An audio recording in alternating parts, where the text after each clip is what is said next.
Você já ouviu aqui mesmo falar de matemática pura e aplicada. São dois conceitos, não se envergonhem, difíceis da gente separar bem. Eu daria um exemplo bastante vulgar. Por exemplo, a geometria, até Pitágoras, era pura aplicação. O sujeito conhecia um fato, aplicava para medir, para desenhar, para construir. Era matemática aplicada. A partir de Pitágoras, e teve seu ápice em Euclides, o homem passou a fazer matemática pela matemática. Construiu um arcabouço intelectual, construiu um modelo, matemática pura. Será que eu poderia fazer a mesma divisão com as artes? Vou tentar algo semelhante. Eu diria que o cinema e o teatro são artes puramente representativas. Já nas artes plásticas, a escultura e a pintura, ora são figurativas, mas quando são abstratas, ainda assim estão representando algo. Já na música, há uma pequena diferença. Vamos tomar Vivaldi, A Primavera. É uma bela música. Mas se ele chamasse aquela música de Sorriso de Criança, eu também aceitaria do mesmo modo. O som não representa o olho, a criança ou a primavera. Ela suscita sentimentos. É desta arte dita pura que vamos falar hoje. E como ela mexeu com os povos de diferentes culturas em diferentes épocas. Dividiu-se o espectro sonoro de maneira diferente. Fez-se música árabe, música grega, música contemporânea, música antiga. Fez-se música, tratou-se do seu objeto primordial, o som.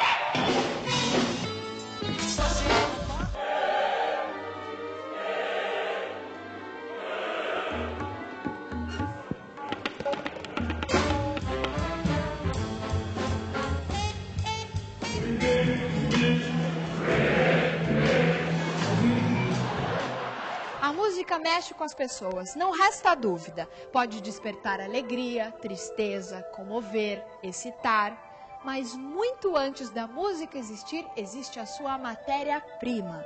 Os sons, no seu estado mais puro, servem ao compositor, assim como a paleta de tintas pode servir ao artista plástico.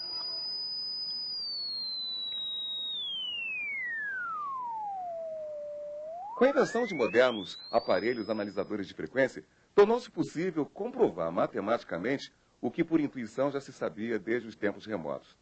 O ouvido humano percebe os sons e transmite ao cérebro informações que serão processadas e entendidas.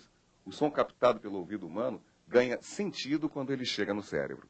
O que a gente chama de som é resultado de oscilações muito rápidas que acontecem no ar que está em volta da gente, né? Essas oscilações se dão na forma de compressão e rarefação do ar, ou seja, as moléculas do ar se comprimem e se rarefazem muito rapidamente, e o ouvido capta esse movimento. Quando ele se movimenta para frente, ele cria uma zona de compressão do ar. Quando ele se movimenta para trás, ele cria uma zona de rarefação do ar. Então aqui a gente teria uma representação dessas zonas de compressão, rarefação,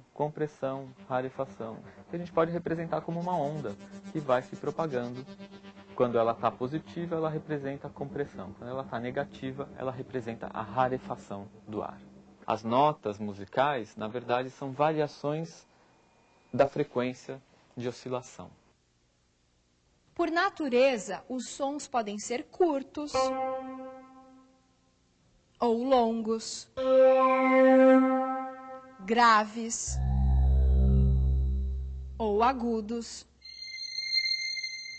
fortes ou fracos,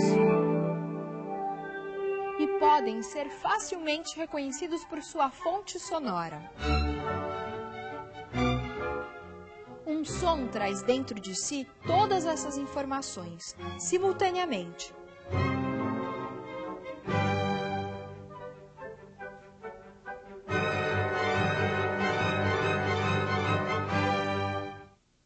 exemplo, se alguém emitir um som que tem uma determinada frequência de vibração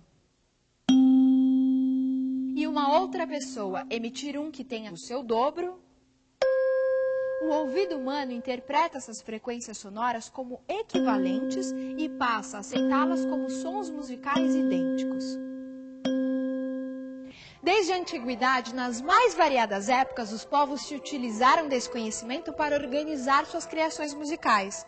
Desenvolveu-se o costume de utilizar os sons que o nosso ouvido reconhecia como equivalentes, como limites de uma espécie de espaço sonoro que poderia ser dividido, ou melhor, fracionado. Uma maneira bastante comum de fracionar esse espaço entre dois sons equivalentes, Dó e Dó, por exemplo, é em 7 partes.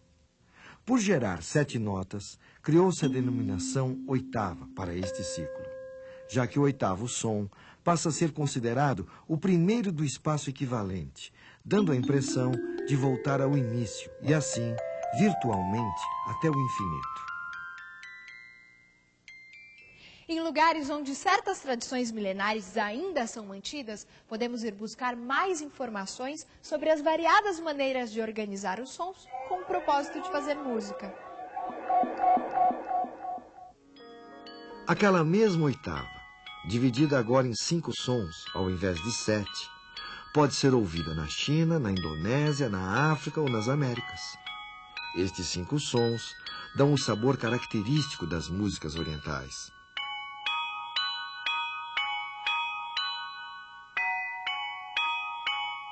E também do blues americano.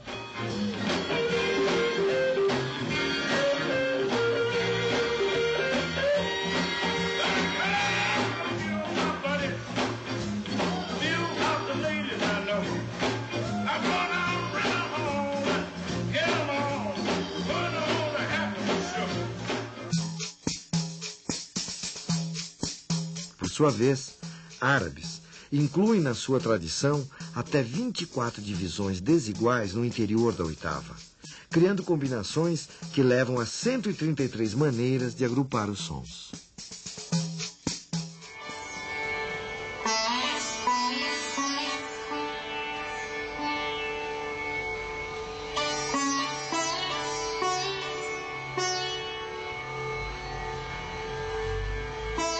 O sistema musical do norte da Índia tem 22 notas. São intervalos muito pequenos de som, que são chamados quartos de tom. E no sul da Índia eles têm 28 intervalos.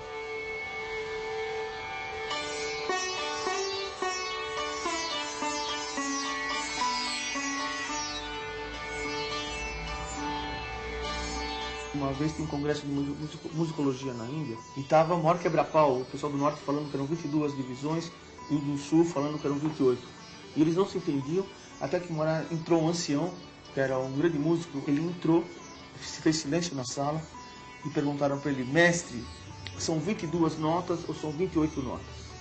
Ele falou: não existe essa questão. Música é como água, são infinitas as divisões.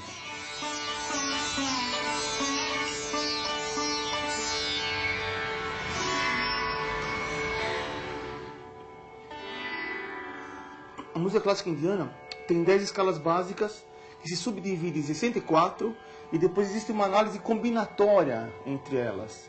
Então é difícil você não cair numa sequência sonora de sons que não esteja mapeado na música clássica indiana. É muito estranho, é um sistema assim muito amplo e é totalmente matemático nesse sentido. Que na verdade você fica manipulando, você fica improvisando em cima de equações numéricas.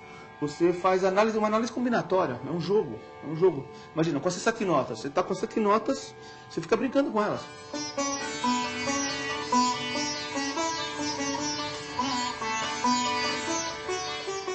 É uma geometria precisa, é uma geometria mágica, mas ao mesmo tempo é uma geometria não extremamente calculada como um metrônomo. Isso acontece muito no ritmo indiano, por exemplo. Um percussionista vai mexer com ciclos. Porque o tempo na Índia é sempre pensado como um ciclo. É um ciclo mágico de números que se repetem.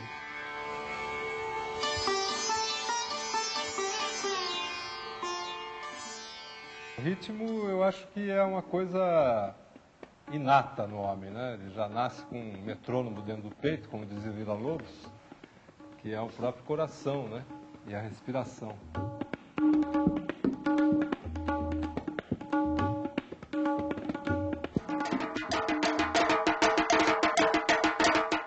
O tambor, ele toca e diz, gente, venha para os orixás, saia um pouquinho da sua estrutura terrena, da sua vida de pé no chão, né? E venha para um outro espaço, para serem outras coisas, para perceberem outras coisas, para terem outras percepções.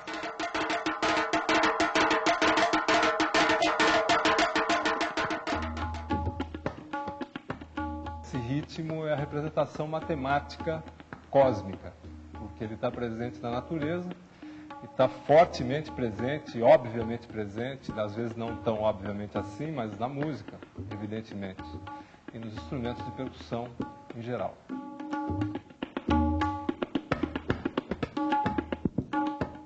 A música, ela leva ao êxtase, né? Sempre vai levar ao êxtase, né? Sempre você vai ouvir a música, cada um tem um jeitão de receber esse êxtase, né? Chama para a linguagem mesmo de dentro para fora, né? É tirar alguma coisa de dentro e pôr para fora, né? Pôr para fora uma energia que você tem dentro de você mesmo, né? E o tambor ajuda esse movimento, né?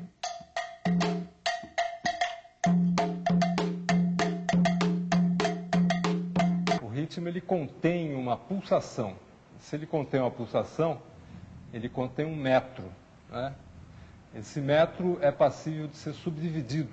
Você vai ampliando e vai combinando essas variações, você tem uma infinidade de combinações e de resultados extremamente sofisticados e complexos que não deixam de estar, todos eles, atados entre si. Quer dizer, todos eles têm uma relação muito íntima com essa pulsação fundamental. Isso é matemática.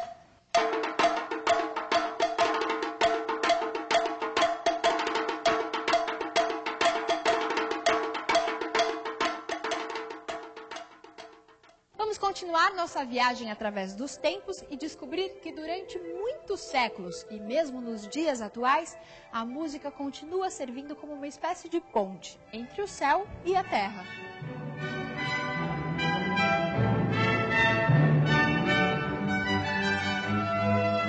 E quando a gente ouve a música do Bach, a gente sente um teor religioso muito forte, de elevação espiritual mesmo, assim, né?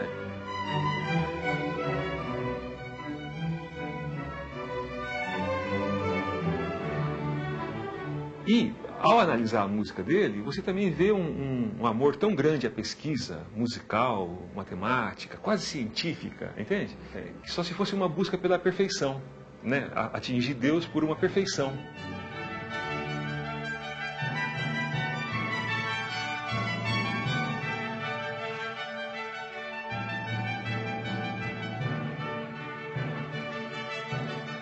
Na época do Bach, estava sendo definido o que depois ficou sendo conhecido como o período tonal da música. A partir do Bach, a dimensão do acorde, que são notas tocadas ao mesmo tempo, né, começou a fazer sentido. Então, o Bach já escreve pensando assim e também pensando do jeito antigo. Ele mistura as duas coisas, né?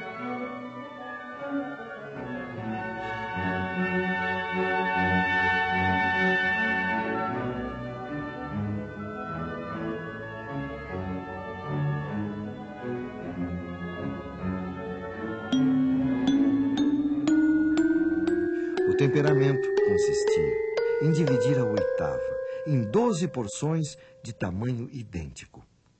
Afinando os instrumentos dessa maneira, qualquer melodia poderia ser transposta para outros lugares do teclado. E a reconheceríamos como sendo a mesma música, mas em tons diferentes. Esse intervalo pode ser dividido de várias maneiras, né? Os hindus dividem, sei lá, mais do que 12, os chineses gostam da divisão em 5, né? Então os ocidentais acharam uma maneira exata, né? Bem a nossa cara ocidental, de dividir esse intervalo em 12 frações iguais, né? Isso foi chamado de temperamento, porque é um temperamento em relação à natureza. Imagina que você pega um tubo, assopra esse tubo, né? Sai uma nota bem grave. Aí você assopra de novo, sai outra nota, que vai ser a oitava da primeira. Aí assopra de novo, sai outra, que é a quinta da segunda. E se você conseguisse tirar uma série de sons, que é chamada série harmônica, né? Só soprando esse tubo, não dariam essas notas aqui. Entende? Quer dizer, a natureza, os sons, da maneira como eles estão na natureza, não é a maneira como está no teclado dos instrumentos ocidentais. Essa maneira é chamada de maneira temperada.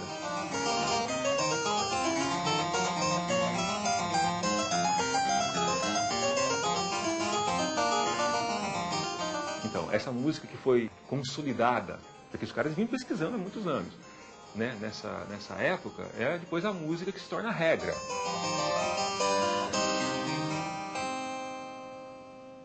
E o Bach, para demonstrar e para estudar isso, ele falou assim, 12 notas, então eu posso fazer 12 músicas em 12 tons diferentes, tanto no modo maior quanto no modo menor. Então ele escreveu Cravo Bem Temperado, em 24, com 24 tons, né? Dó maior, Dó menor, Dó sustenido maior, Dó sustenido menor, Ré maior, Ré menor. E depois escreveu de novo um outro volume com mais 24, quer dizer, 48 peças, quer dizer, ele estava estudando, entendeu? Assim, eu vejo o Bach, não só sou eu que vejo, né? Muita gente vê como um grande pesquisador da linguagem musical, dos aspectos musicais e matemáticos da linguagem, né?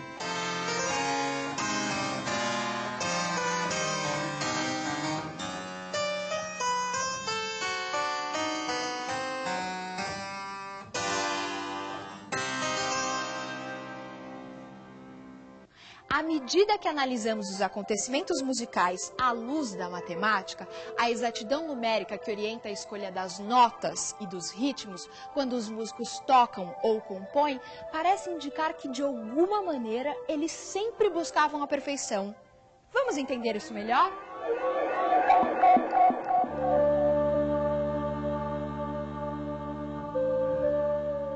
O filósofo e matemático Pitágoras realizou a primeira experiência registrada na história da ciência. Pitágoras construiu um instrumento composto por uma única corda estendida, que poderia ser pressionada em lugares calculados, e assim geravam sons que mantinham relações aritméticas. Para entender isso melhor, observe a sequência. 1, 2, 3, 4, 5, 6, 7. E perceba que cada número é obtido acrescentando 1 ao número anterior. Mas as notas obtidas à maneira pitagórica, geradas por relações aritméticas, produzem a cada oitava não as mesmas notas da primeira, mas outras sutilmente desiguais. Essa diferença faz com que cada novo conjunto de notas seja diferente do primeiro. Se pensarmos em um esquema para representar esse fenômeno sonoro, as escalas pitagóricas geram não um círculo, mas sim uma espiral de notas.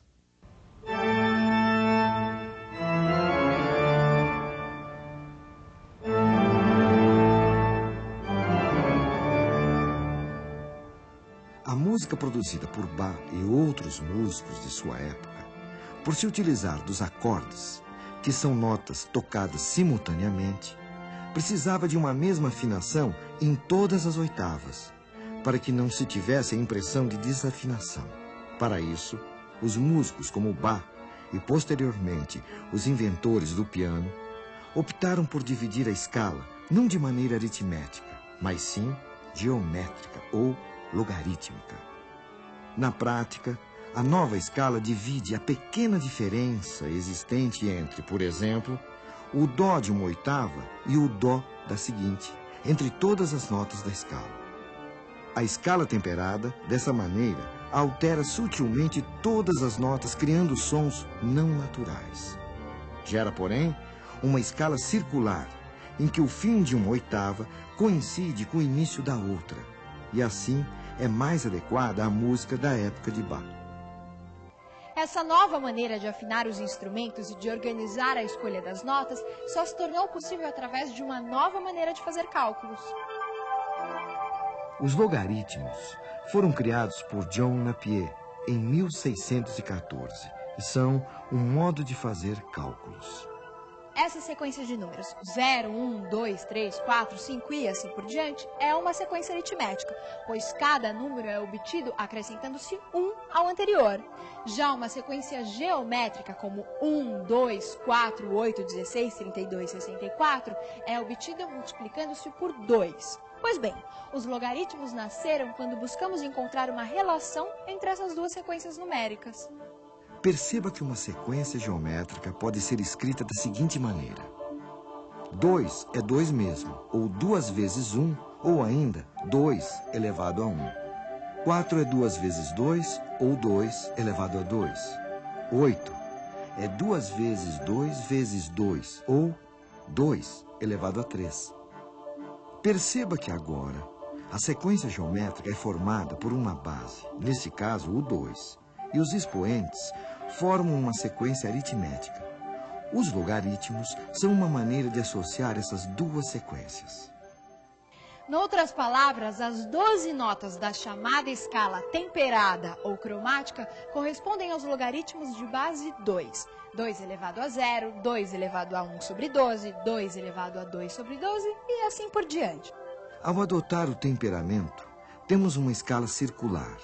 O resultado é que agora a espiral fechava e por mais que o compositor passeasse pelas 88 teclas de um cravo ou posteriormente de um piano, o tom ficava preservado, ao mesmo tempo que ganhava possibilidades de nuances emotivas quase inesgotáveis. A forma da cauda do piano, assim como os tubos de um grande órgão, tem o desenho de uma escala logarítmica. Se você vai dar aula de logaritmo, jovem professor ou professora, peça um pequeno tocador de CD, bote uma música de Bach, ou mesmo traga um menino com violão, ou se a escola puder, vá ao salão onde há um piano, e mande alguém tocar Bach. Ao ouvir, ele vai estar preparado para entender a ideia de logaritmo. Pois, tocar Bach nada mais é do que dedilhar sobre logaritmos.